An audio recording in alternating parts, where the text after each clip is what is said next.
Hi. Welcome back to Casual Conversation with G and A.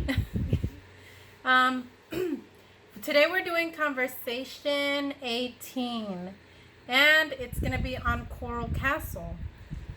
So, if you're not familiar, You're gonna know you're going to be by the end of this familiar. video. Yeah, so I wanted to kind of get into some background On what is Coral Castle. We're going to talk about who's involved, what our theories are. what Coral Castle is, Yes. and just some overall information. Yes. Okay, so Coral Castle is a sculpture garden that's made in stone. So it's just all stone. Built by one man, Edward Liescalin. Liescalin. Yeah. Okay, so from 1923 to 1951, Ed single-handedly and secretly carved over 1,100 tons of coral rock, and his unknown process has created one of the world's most mysterious accomplishments. So, some of the information we've gotten about like Coral Castle is from like the museum website, because it is a museum. So we'll get into that. So, like I said, Coral Castle Museum is open every day, and it welcomes visitors from around the world to explore this enchanting South Florida destination. So, like I said, it's open every day, but it's currently not open because of COVID, but it is open every day. And So, you can do parties there too. yeah, you can. Yeah. And Coral Castle is located in Homestead, Florida, which is territory of Miami County.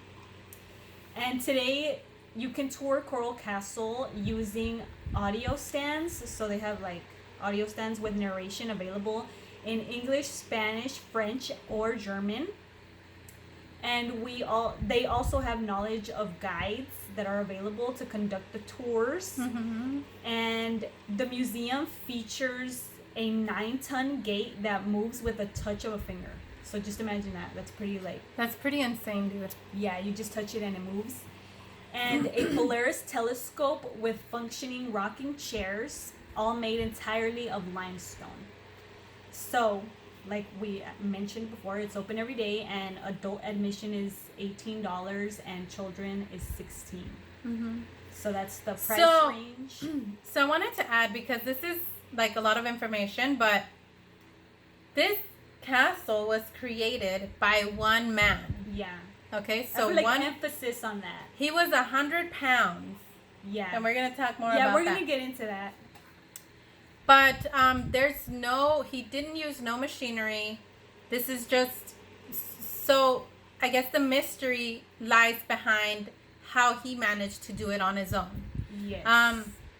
It is like incredible. I've seen pictures. You can Google it. You can see pictures of it.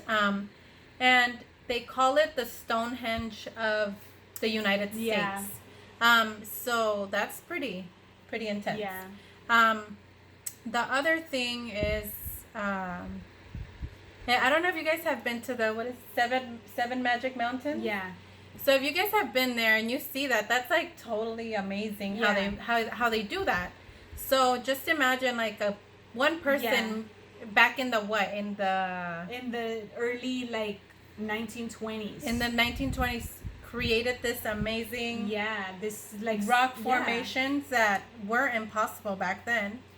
So it was a pretty big deal. Yeah, I want to say. Yeah, because if you think about it, like you know how you mentioned like Seven Magic Mountains, that was like an art installation, and they had like, I'm pretty sure, tractors and all that come through to big put it machinery together, you know. Yeah.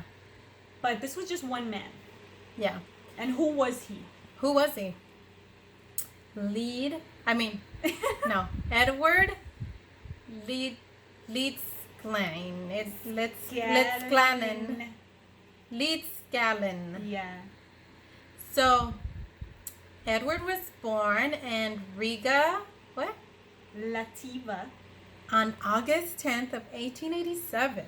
1887. It's a long time ago. Yeah.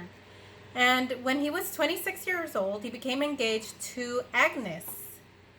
And they describe it as his true love, right? Like, yeah, they say that she was like somebody that he was really in love with. On the day before the wedding, Agnes decided not to show up. Did she show up? I don't know, but she just canceled the wedding like the day prior. So he was heartbroken. So he set out on a lifelong quest to create a monument for his lost love. So this is speculation. This is what people say that happened. Some people that have studied the castle say that no, that he just made it because it was like a passion project or something that, he was really interested in. So Ed was about 100 pounds, and he was always like a sickling person. Like I think when he was younger, he was ill. I don't remember from what. But when he traveled to the United States, he contracted tuberculosis, and it was a terminal. So it was like a terminal stage. Oh, you mean terminal stage? Okay. Yeah. And so he went to the doctor. The doctor checked him, and he said, yeah, this is what's going on with you. People usually die from this illness.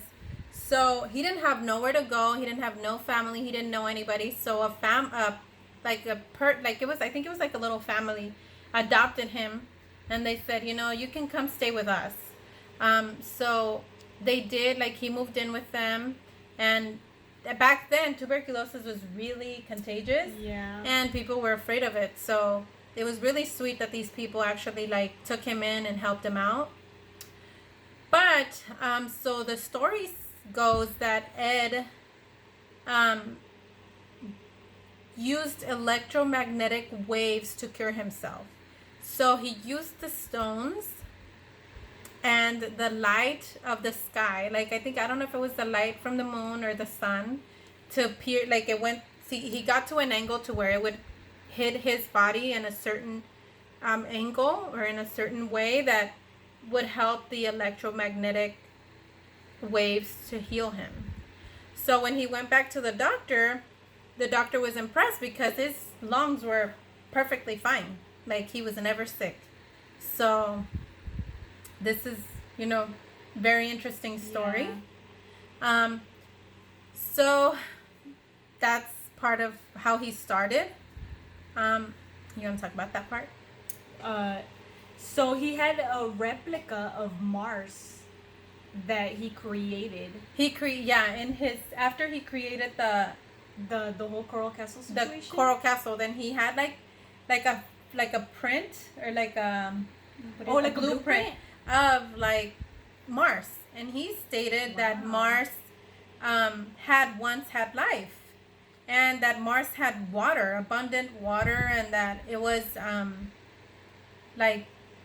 very like habitable, yeah. And this was back in the 1918 when he said this claim, in which, come to find out, it is habitable. Now we found out that it is did have traces. It does have potential. It had traces of water. Yeah. But it does have potential for life, right? Definitely. I don't know if now there's no water. With technology, yeah. There's projects of is it Elon Musk? Somebody was trying to start like a project out there in Mars. Okay. I don't remember who. But so people were fascinated with how he was moving these stones without heavy machinery. He did have like a tripod of where people say that that's what he used to move them. But this tripod it was just not possible for this to have been able to hold up to 10 tons of limestone. Yeah. It's just insane. It would have broken. So there's a story about children that were actually trying to find out how he was doing it in the middle of the night. They went over there and they sneaked up, and Ed had this intuition, I want to say, maybe not an intuition, maybe a sixth sense, that he could feel the vibrations of things, not just people, but of items, of different things. He was very susceptible to that. Okay. And so these children looked over and they said that they saw him singing to the stones, and the stones would float like helium balloons. What? Yeah. And so that was pretty amazing. Like, that was interesting to me. And so there is so that's the only encounter that, you know, we've heard of, that, Like witness. yeah, witness statements. People, of course, didn't believe the kids. They were like, oh no, these kids are just making it up. But yeah. I mean, so this whole stone situation has been compared to the pyramids of Giza, right? Stonehenge, the El Castillo in Yucatan, Mexico, Peru and Asia. I'm pretty sure they have like some structures there. Not too familiar, but I'm pretty sure they do. And they were all built in the same manner, according to Ed. You know, Yeah. so that's interesting. It's very interesting, because, you know, we were taught in school that the pyramids of Giza were created by slaves, right? Yeah, and it's like, and I think about that all the time. Every time I'm looking at the pyramids, I'm like, how is that possible? It's insanely You know, possible. to carry like tons, and there's just, no way that human beings can carry those big old rocks and then pile them one on top of the other, and then make them it into a triangular shape. to where it like points directly into the sky, or like into the star system. It is extraordinary. Yeah, it is very like mind bending. Yeah. So, Coral Castle, the way that they've investigated it and they've gone out there to try to figure out how this was done, they just have not been able to find out how he did it, how it was done, how he moved it all on his own. But they did find out that Coral Castle correlates with a celestial representation. So pretty much they're saying that it's somehow aligned to the star system, and they even called it a stargate. They call this big, I think there's a big structure, a big rock, I think it's 25 feet tall, that they call it the telescope. But it's actually, it just has a little circle in the top, and you can see through it. And people have said that it's also for something to see through, or to guide something in. Yeah, so there's a star that it's specifically, when you look through the hole, you see a specific star. Wow. Yeah, and it's the brightest star, I think, or I don't know. I don't know if it has a name, but yeah, that's what cool. it's. Yeah, it's pretty interesting. So we're gonna kind of get into what was going on here, like Coral Castle info. So, like we mentioned before, at only over 5 feet tall and weighing in at 100 pounds. Dude, that sounds like Just do it. boxing. Just do it.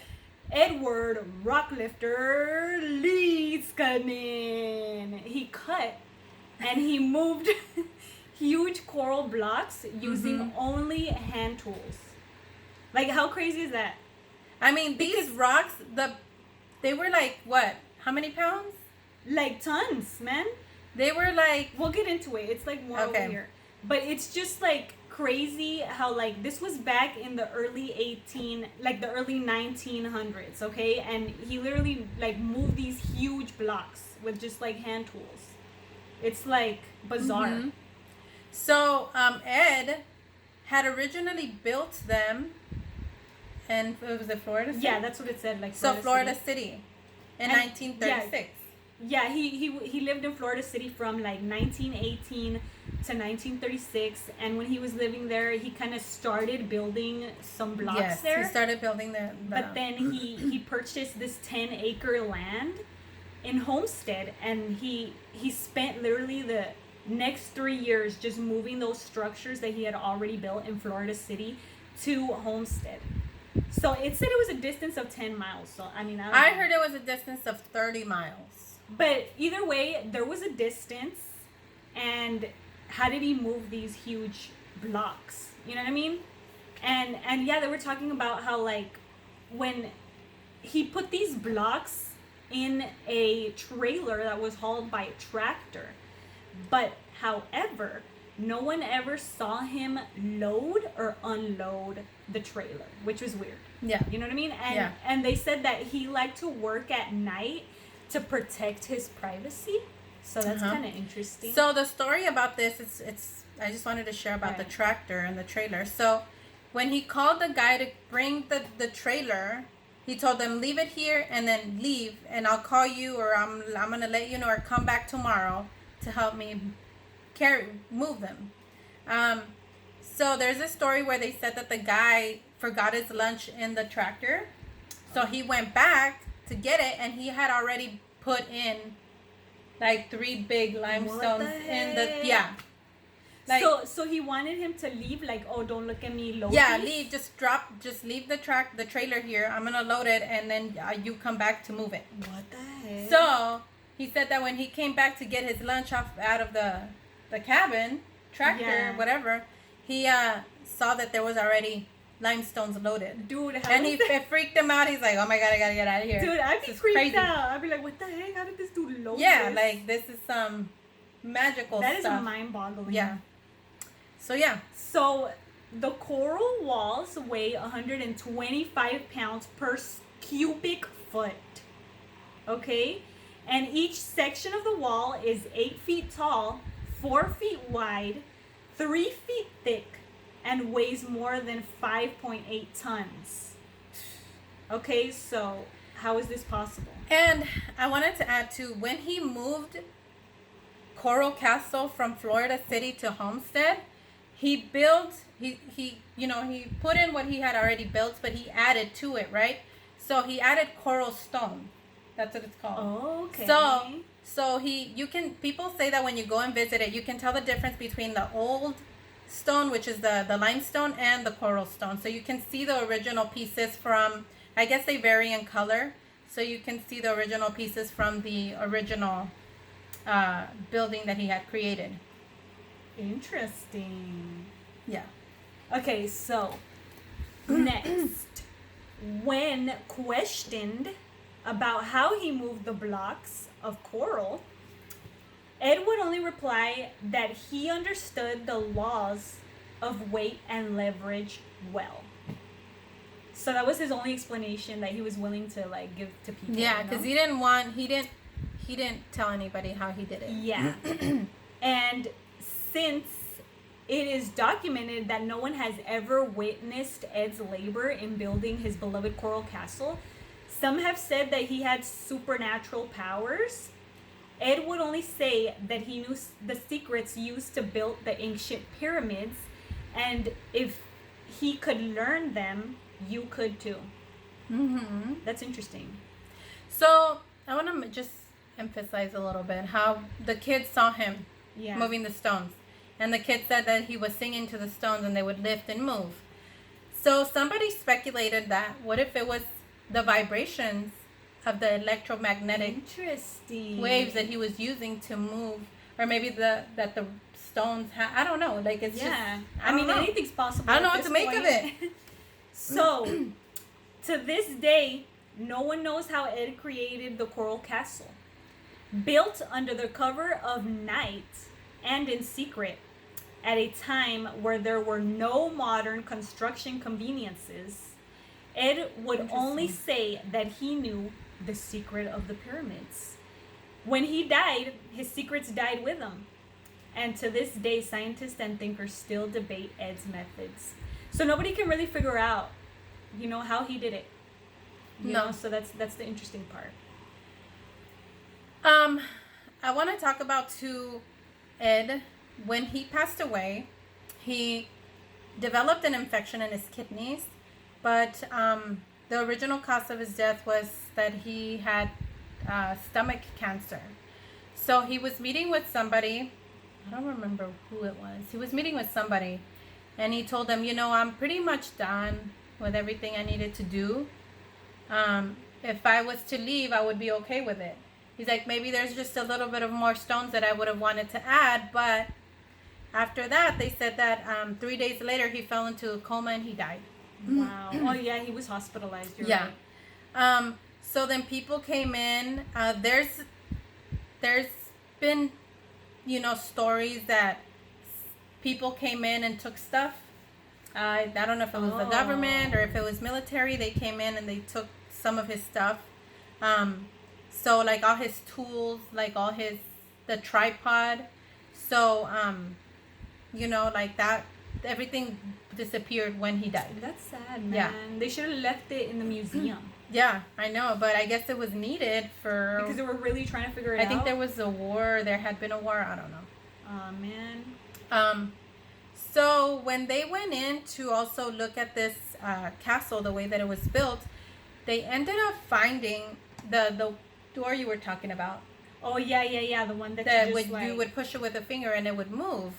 So I guess it became dislodged in some way, and they called the University of Florida to come help out with machinery, like to help put it back together. So when they lifted up the door, there was a sheet, like it almost looked like a flat, thin stone that was wedged underneath the 9-ton door, right? What? The gate. And then so the University of Florida, because somebody was like, it shattered. Yeah. So they took a little piece, they examined it, and the stone came back listed as an unknown material. What? From an unknown origin. So that was pretty crazy, right? Like, how can you not know what kind of stone that is, or rock, or whatever it is? So that's what they came back with. They're like, this material is not on the periodic table. What do we do? Right. What is this? That's crazy, man. So did we get into this? How he always talked about the feeling of vibration?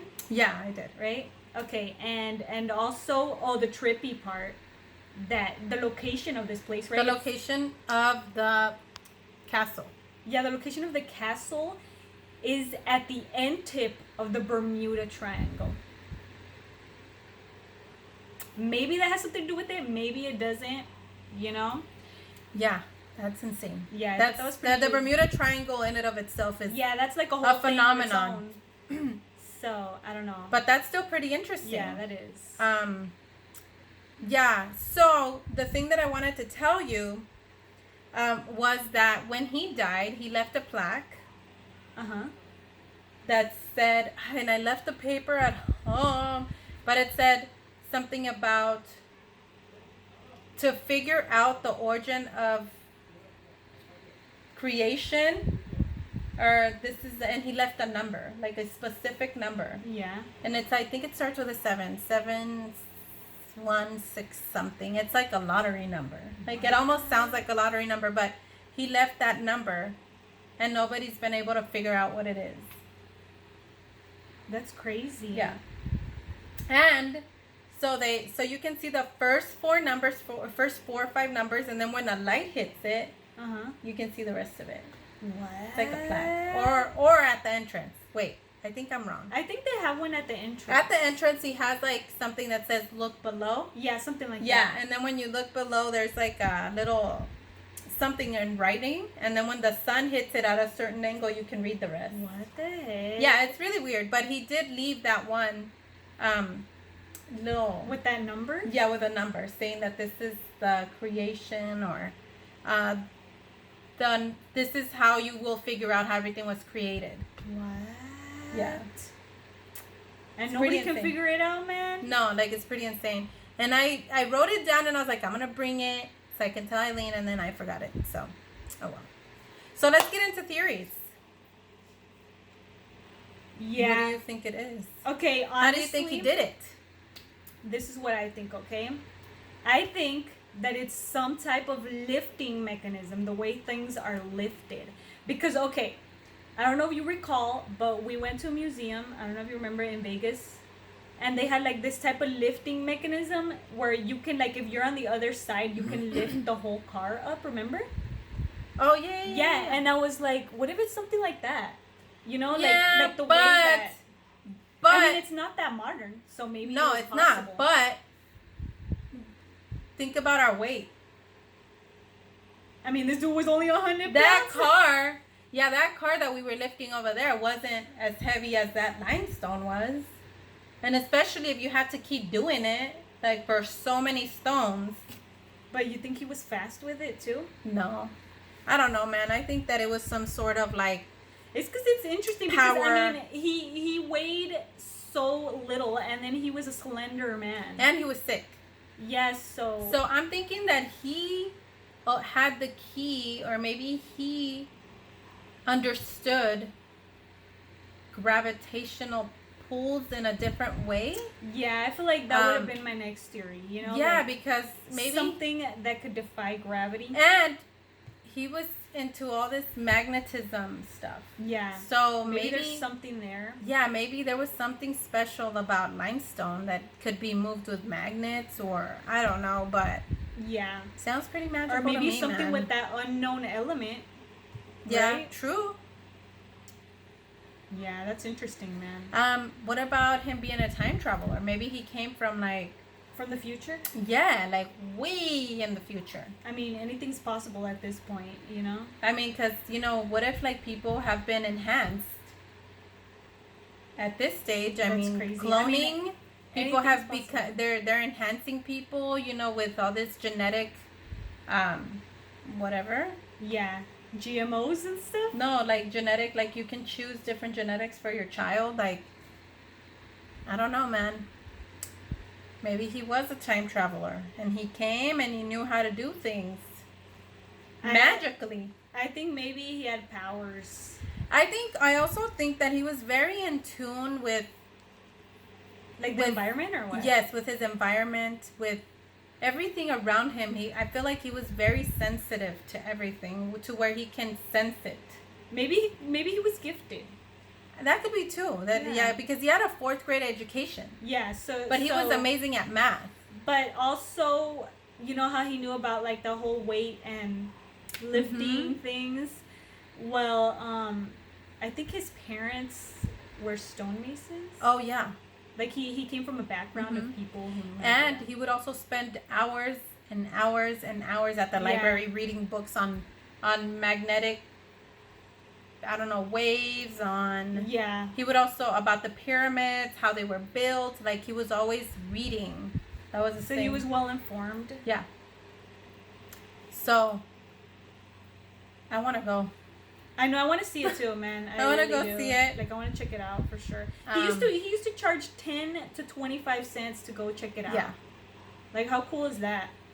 And he wrote some books. Yeah, he did. He wrote some books. He left clues. People say that he left clues out there for people kind of to find and figure out on how to do what he did, which I hope that we end up finding it out. Yeah.